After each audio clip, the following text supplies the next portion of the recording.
সুপ্রিয় শিক্ষার্থীরা, 18তম শিক্ষক নিবন্ধনের প্রশ্নের সমাধান করব। এই প্রশ্নটি আবার 35তম বিশেষ পরীক্ষায় আসে, আবার এই প্রশ্নটি আবার 32তম বিশেষ পরীক্ষায় আসে, এটা আবার প্রাইমারি পরীক্ষায় আসে, এটা আবার বিশ্ববিদ্যালয়ে আসে। তার মানে একই প্রশ্ন ঘুরে ফিরে বিভিন্ন পরীক্ষায় আসে। কেন আসে? কারণ এই বানানগুলো মুখস্থ করে স্টুডেন্টরা শিখে, এই কারণে পরীক্ষার হলে গিয়ে ভুল করে। তাহলে আমরা এমন কিছু কৌশল শেখাবো কখনোই এই বানানগুলো ভুল হবে না। শুধু তাই নয়, এই শব্দের অর্থ কি, নিশিথিনী শব্দের অর্থ কি সেটা পারবো, এবং এই শব্দটা গঠিত হতে ব্যাকরণে কি কি প্রয়োগ হয়েছে সেগুলো আমরা ব্যাখ্যা দেব। তাহলে এই প্রশ্নটি আসলে আপনি পারতেছেন। এর বাইরেও যদি প্রশ্ন করে সেটাও পারবেন। এর বাইরে কিন্তু প্রশ্ন করছে অলরেডি, সেটাও আমরা দেখিয়ে দিব। তাহলে দেখুন এই প্রশ্নটি কিভাবে মনে রাখবেন। এই বানানটি মনে রাখতে গেলে প্রথমে যে বিষয়টা মনে রাখতে হবে সেটা হচ্ছে নিশা। নিশা, এই নিশা শব্দের সাথে যখন একটা আমরা প্রত্যয় যুক্ত করব, প্রত্যয়টা হচ্ছে ইথোপ্রত্যয়, ইথোপ্রত্যয়, তখন শব্দটা গঠিত হয় নিশীথ, নিশীথ। তাহলে দেখুন আমরা মূল শব্দটা কি পাইলাম? মূল শব্দটা হচ্ছে নিশা। নিশা মানে রাত। আর এর সাথে যে ইথো নামে একটা প্রত্যয় যুক্ত হলো, এটা কেমন অর্থ দেয়? এটা হচ্ছে গভীরতা। তাহলে ইথো প্রত্যয় যখন যুক্ত হবে তখন এই রাত আর রাত থাকবে না, তখন হয়ে যাবে গভীর রাত। তাহলে নিশীথ মানে কি? নিশীথ মানে হচ্ছে গভীর রাত। তাহলে আমাদের কোনোটাই মুখস্থ করতে হলো না। নিশা মানে রাত, এটা আমরা যখন জানবো তখন এর সাথে যে ইথো প্রত্যয় যুক্ত হয়ে যে নিশীথ বানানটা গঠিত হয় সেটা কিন্তু আর মুখস্থ করতে হইলো না। এবং নিশীথ শব্দের অর্থ গভীর রাত, এটা কি মুখস্থ করতে হইলো না? কারণ আমরা বুঝে ফেলছি যে নিশা মানে রাত আর ইথো প্রত্যয় যুক্ত হলে গভীরতা অর্থ দেয়। তাহলে হয়ে যাবে নিশীথ মানে হচ্ছে গভীর রাত। তাহলে আমরা জানি যে নিশীথ মানে রাত, তাহলে হবে নিশীথ মানে রাত না, নিশীথ মানে হচ্ছে গভীর রাত, মানে মধ্যরাত। এবার এর সাথে যদি আমরা একটা নি প্রত্যয় যুক্ত করি, নি, তাহলে এটা একটা কি? এটা একটা প্রত্যয়। এই প্রত্যয়টা স্ত্রীলিঙ্গ অর্থে ব্যবহার হয়, স্ত্রীলিঙ্গ অর্থে ব্যবহার হয়। তাহলে মূল শব্দটা কি দাঁড়াবে? মূল শব্দ দাঁড়াবে নিশিথিনী। তাহলে দেখুন নিশিথিনী বানাটার ভুল কোনো সুযোগ আছে? নেই। এই যে নি প্রত্যয়টা, নি প্রত্যয় যদি যুক্ত হয় তার পূর্বে অবশ্যই রস্বইকার হবে। তাহলে এটা তো শিখলাম। এবার আমরা নিশিথিনী শব্দের অর্থ আর মুখস্থ করে আমাদের মনে রাখতে হবে না। তো নিশিথিনী মানে রাত, এটা কাব্যিক ভাবে হয়, কিন্তু আসলে নিশিথিনী মানে রাত নয়। তাহলে নিশিথিনী মানে হচ্ছে এই নি মানে কি? নি মানে আমরা স্ত্রীলিঙ্গ, তার মানে নি মানে হচ্ছে একজন নারী। আর নিশীথ মানে কি? নিশীথ মানে হচ্ছে গভীর রাত। তার মানে কি দাঁড়াইলো? গভীর রাতের একজন নারীকে নিশিথিনী বলা হয়। তাহলে দেখুন নিশিথিনী বানানটা এখন পারবেন, এর অর্থ কি সেটা পারবেন। যদি পরীক্ষায় আসে নিশিথিনী শব্দের অর্থ কি, তাহলে আপনি বলবেন যে নিশিথিনী শব্দের অর্থ হচ্ছে গভীর রাত, এবং পড়তে আপনাকে অনেক আনন্দ লাগলো। তাহলে কোন বানানটি সঠিক? তাহলে এখন যে কোনো স্টুডেন্ট বলবে স্যার এটা সঠিক, কারণ নিশীথ থেকে নিষিদ্ধ হয়েছে আর নিষিদ্ধ থেকে নিশিথিনী হয়েছে। তাহলে অবশ্যই অ্যান্সার হচ্ছে আমাদের গ রাইট। তাহলে এইভাবে যখন বুঝে পড়বেন তখন কিন্তু আপনি অনেকগুলো বিষয় এখান থেকে শিখে ফেলেছেন। এবার দেখিয়ে দিই আপনি কি কি বিষয় এখান থেকে শিখছেন, এবং এখান থেকে অন্য টাইপেরও প্রশ্ন আসলে আপনি সেগুলো সমাধান করতে পারবেন। দেখুন তো 2 নাম্বার প্রশ্নটি আপনি এখন সমাধান করতে পারবেন। এই প্রশ্নটি আবার এসেছে প্রাইমারি সহকারী শিক্ষক নিয়োগ পরীক্ষা এবং প্রধান শিক্ষক নিয়োগ পরীক্ষায়। তাহলে আসছে কি? শুদ্ধ কোনটি? তাহলে আপনি এখন এখানে বের করতে অসুবিধা হলো যে নিষিদ্ধ বানান কোনটি হবে, যে এটা, কারণ আমাদের মূল শব্দটা ছিল কি? মূল শব্দটা ছিল নিশা। নিশার সাথে যুক্ত হয়েছে আমাদের ইথোপ্রত্যয়, তাহলে ইথোপ্রত্যয় যুক্ত হয়ে গেছে আমাদের নিষিদ্ধ, নিষিদ্ধ। এই দেহিকার হয়ে গেল, থটা থ হয়ে গেল, নিষিদ্ধ। নিষিদ্ধ বানান এটা রাইট। তাহলে নিশিথিনী বানানটা যখন আমরা শিখবো এমন করে শিখবো এর রিলেটেড যে বানানগুলো আছে সেগুলো আমরা যেন পারি। তাহলে নিষিদ্ধ শিখলে নিশিথিনী পাচ্ছেন, আর নিশিথিনী শিখলে নিষিদ্ধ পাচ্ছেন, দুইভাবে আপনি পাচ্ছেন। এই যে বানানগুলো আমরা যে শিখলাম, এখন এই রিলেটেড কতগুলো জিনিস আপনি জানেন। যদি আপনাকে চমৎকার ব্যাখ্যা দিয়ে পড়ানো যায় তাহলে আপনি অবাক হয়ে যাবেন যে আপনি কত কিছু শিখছেন। প্রমাণ করে দিচ্ছি দেখুন। এখন আপনাকে যদি বলেন তো শশী, শশী এর সাথে যদি আমি নি বসাই, তার মানে বানানটা কি হয়ে যাবে?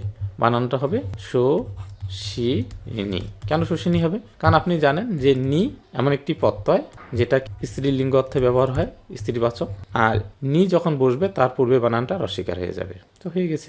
এখন শোষিনী মানে কি এখন পাবেন। তাহলে শোষিনী মানে আমরা জানি যে এটা একটা নারী ব্যবহার হয়, নারী অর্থে ব্যবহার হয়। নারীরা কি আমরা দেবী বলি। তো শশী মানে কি? শশী মানে হচ্ছে চাঁদ। তার মানে এইটা আপনি সহজে শিখে ফেললেন যে শোষিনী মানে হচ্ছে চাঁদ নারী বা চাঁদ দেবী। তাহলে মুখস্থ করতে হইলো না। এই যে পড়ানোর যে কৌশলগুলো, এটাই হচ্ছে মেইন। কৌশল দিয়ে যে পড়াশোনা করবে সে যে কোনো পরীক্ষায় টিকবে। শিক্ষক নিবন্ধন শুধু না, প্রাইমারি হোক, বিসিএস ক্যাডার হোক, যে কোনো জায়গায় সে খুব সহজে টিকে যাবে। এখন কিরিট মানে কি? কিরিট মানে মুকুট। কিরিট মানে কি? কিরিট মানে হচ্ছে মুকুট, মুকুট। আচ্ছা, এর সাথে যদি আমি এখন নি বসে দিই, নি, তাহলে কি হবে? তাহলে আগে আমরা বানানটা লিখি, কি রি কি টিনি, টি নি। কারণ আমরা কিছুক্ষণ আগে শিখছি যে শেষে নি হলে তার পূর্বে রস্বইকার হবে। তার মানে আমরা জানি এটা নারী, এটা একটা নারী। তার মানে নারী। কিরিট মানে মুকুট। মুকুট কোথায় পড়ে? মাথায় পড়ে। যে নারীর মাথায় মুকুট থাকে তাকে বলা হয় কিরিটিনী। যে নারীর মাথায় মুকুট থাকে সে কি? অবশ্যই আমাদের রানী। তাহলে রাজা রানী, এই রানীকে বলা হয় কিরিটিনি। তাহলে এই যে দেখেন, বুঝে পড়লে আপনি চমৎকার চমৎকার বিষয়গুলো আপনি শিখবেন। তো এগুলো কিন্তু আমরা পেড বেসে আলোচনা করব। অবশ্যই আপনি বুঝতে পারতেছেন যে আমাদের পড়ার ধরনটা কেমন হবে। শিক্ষক নিবন্ধনের প্রশ্নের সমাধান করলে শুধু হবে না, এখন এর পাশাপাশি আপনাকে বিসিএস এর প্রশ্নের সমাধান করতে হবে, বিভিন্ন চাকরি পরীক্ষায় যে প্রশ্নগুলো এসেছে সেগুলো সমাধান করতে হবে, এবং এই রিলেটেড কী ধরনের বানান আসতে পারে সেগুলো শিখতে হবে। আরেকটা জিনিস শিখেই দেখেন, এখন যদি বলি নেশাপতি আর দিবাপতি, দিবাপতি এর মানে কি হবে? এখন যে কেউ বলবে স্যার নেশা মানে তো রাত, রাতের পতি মানে স্বামী, রাতের স্বামী, তারপরে এটা কি দিবাপতি, তার মানে কি দিনের স্বামী। তাহলে রাতের স্বামী কে? রাতের স্বামী হচ্ছে চাঁদ। কেন?